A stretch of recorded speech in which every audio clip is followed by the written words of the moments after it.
Office of Transport Security have been dismissed following an alleged tanimbala incident at Ninoy Aquino International Airport, according to the Department of Transportation. In a Facebook post on Saturday, March 8, 69-year-old Ruth Adele said she was accused by Office of Transport Security personnel of carrying a bullet in her luggage, an incident that nearly caused her to miss her flight to Vietnam on March 6. According to Adele, she and her family were already at the boarding gate when the Office of Transport Security personnel approached her, claiming they found an anting-anting in her bag. When Adele asked what an amulet was, a security officer, while laughing, told her that an X-ray scanner had detected a bullet shell in her baggage. She denied the claim and asked for an on-the-spot inspection of her luggage, but security personnel insisted she accompany them.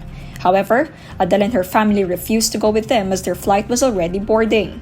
The Office of Transport Security personnel then called a supervisor, who later claimed the bullet shell was in her handbag and not in her luggage. They also showed her an X-ray image supposedly proving their claim. But Adele said her bag did not have keys, unlike that in the photo they were showing her. Because of this incident, Department of Transportation Secretary Vince Tizon, in a press conference on Monday, March 10, announces that the 3 personnel involved in the incident have been dismissed. Tizon condemns the incident, stressing that the agency will not tolerate any abuse of power from its personnel. Ano nga ba ang tanimbala scheme?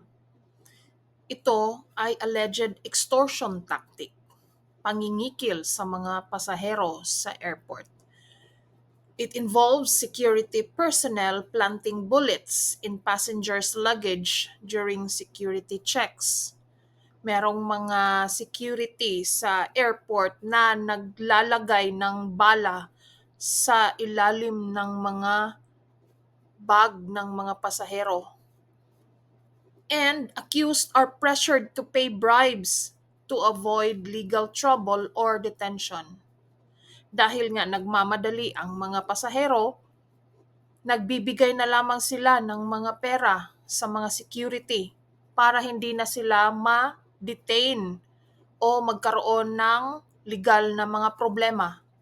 Ito ay ang tanimbala scheme.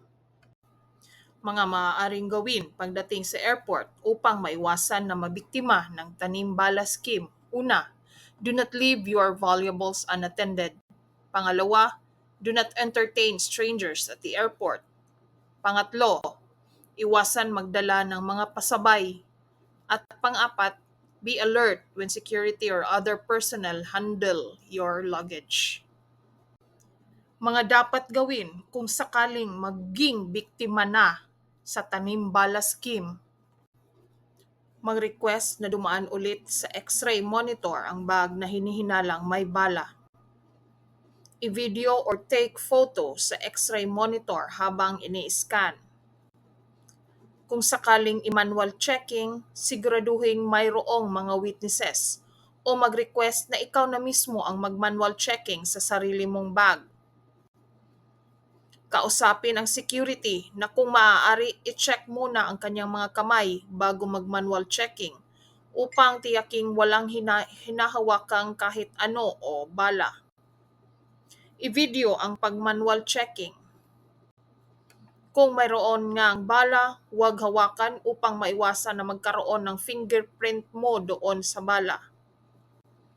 I-check ang bala at itala ang serial number or kahit anong marka sa bala. Makiusap sa aviation police na magkaroon ng fingerprint exam sa nakuhang bala. Mag-file ng kaukulang kaso, RA 10591 o ang Comprehensive Law on Firearms and Ammunition.